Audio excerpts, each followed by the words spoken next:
Hello, thank you for joining me. I'm Daisy, and if you are here, it's because you're in my tarot playlist and you want to learn tarot. You specifically want to learn how to interpret the Chariot.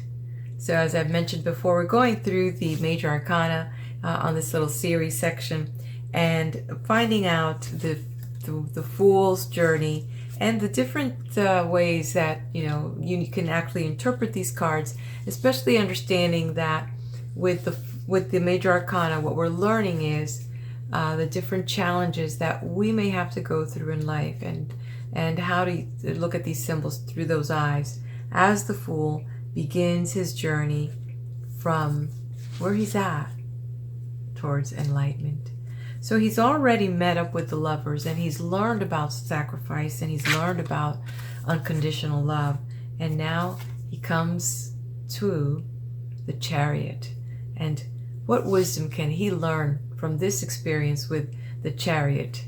So we've talked about the different aspects of the card. Not only do we see the symbols on here, but we see the elements of color that we can draw from, as well as the aspect from numerology. And so with that, we'll start with, as we can see here, the number 7. And in the number 7, the number 7 is about spirituality. The number 7 is about enlightenment. And also it's about, that intuition and inner knowing and even healing in that aspect. So we see a lot of little things, but the number 7 is about that knowledge, intuition, manifesting. So it's a very beautiful number. Lucky 7 isn't usually what they say, right?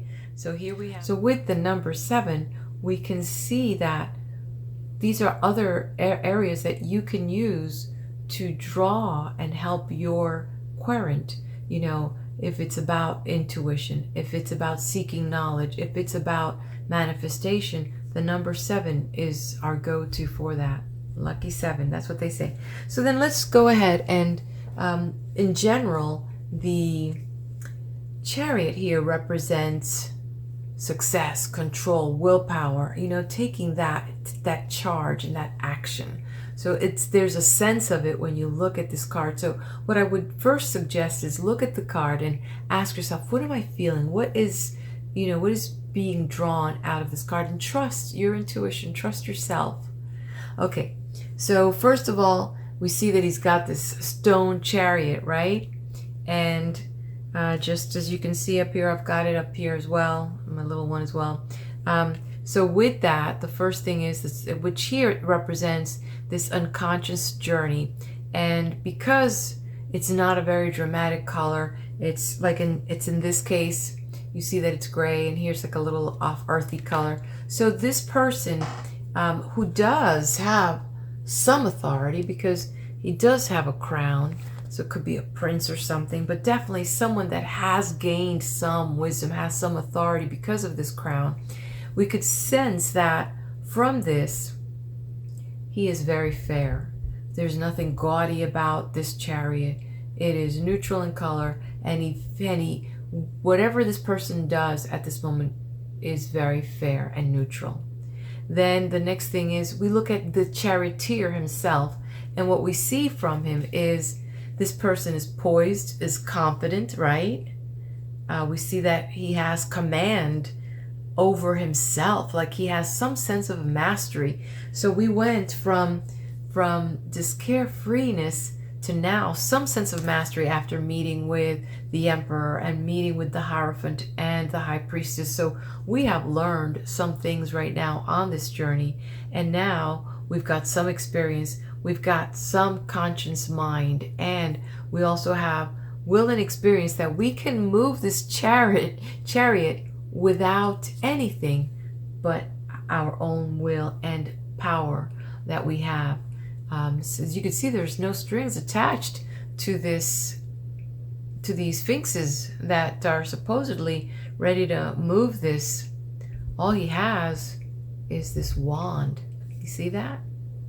Okay, so let's talk about the wand, which we could see this is coming from the earlier. Where did I put that? I want to share that with you. So this is being drawn from the Magician. So from there, we've got that confidence that we do have these tools and the ability to wield with certainty the power and the ability to wield and have the confidence that we know that we can manifest. So really a beautiful card when it is drawn. And we know that this wand directs the things from the subconscious to the conscious. So it's interesting, as I mentioned in my previous videos, that when you look at your decks, there are subtle differences. So what you're hearing me saying, it's based on the fact that I'm looking at two different cards. And maybe, let's take a look. There might be a different card that we can look at how it's interpreted. Even in this particular deck, the Sun and Moon Tarot has totally different. Look, instead of sphinxes, they have like a bull and a cow. And instead of wielding the staff, he's got some type of disc that he uses. And because of the colors black and white, we do see the fairness of that. Okay, there, okay. So that's kind of interesting. But we also see, and I don't want to miss that other element that's still really close, it's the stars. So with the stars, we can pull from that. There is infinite space to explore, possibilities and to connect with divinity and the cosmos. And when we saw that in this other deck, it's resounding. It's all over the place on there, right? So you see that the sky's the limit. There's stars, abundant of them. Okay, so what else are we going to draw from here? Okay, that's why I had this other card out, so you can see, and you can see that I'm putting it on here too. But I want you to kind of pay close attention to the epaulettes here. I don't know if that's what it's called in fashion, but when you look at it really close, one shoulder pad is smiling and one is not. On this one, it does not show the faces on the shoulder pads. There's actually no moon, as you would see. In this one, there's two moons.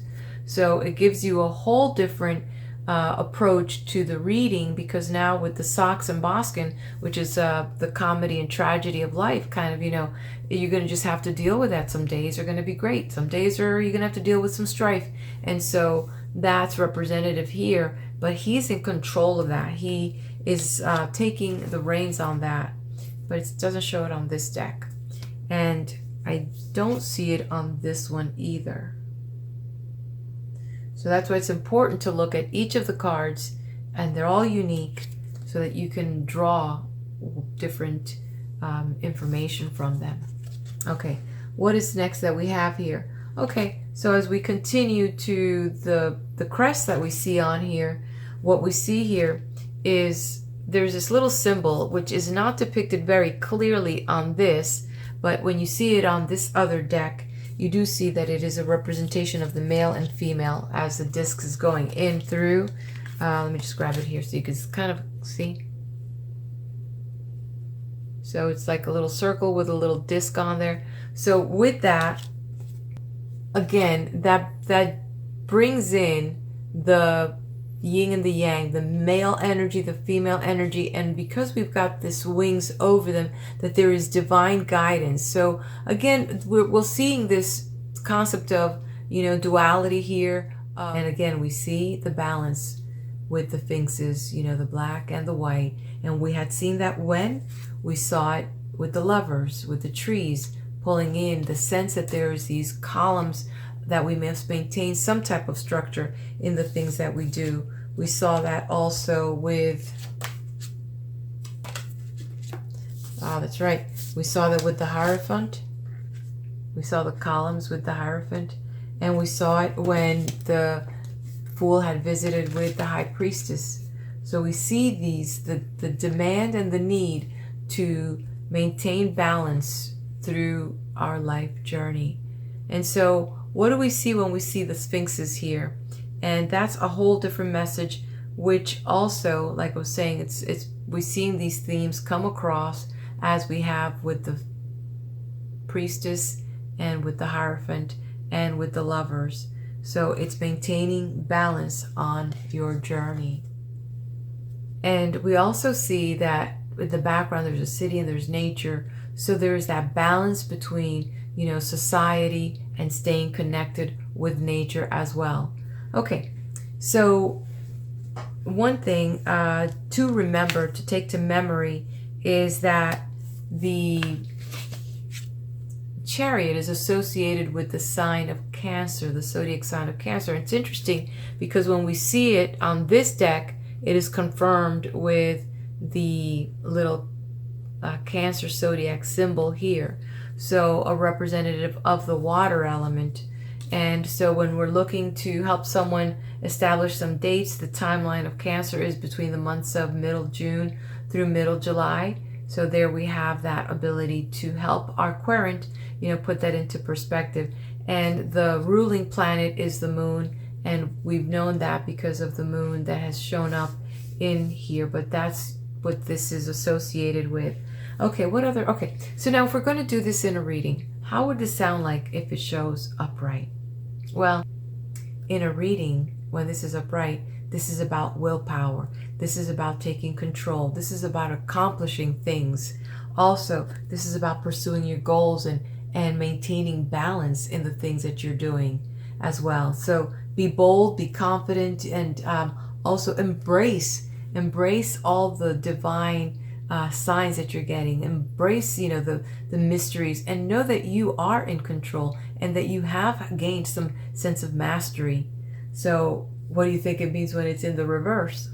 Well, maybe you're going a little bit too fast and it is time to slow down, and that you need to self-reflect on a few things, possibly because you've lost your way a little bit and it's time to pull those reins back, right? And possibly it also means that maybe that you have gone off course and you've lost your way a little bit, and it's time to pull in for reflection and to repurpose yourself to kind of correct the direction while you can.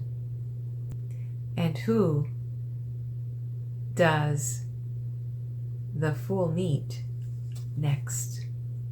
Let's find out. It's going to be Strength.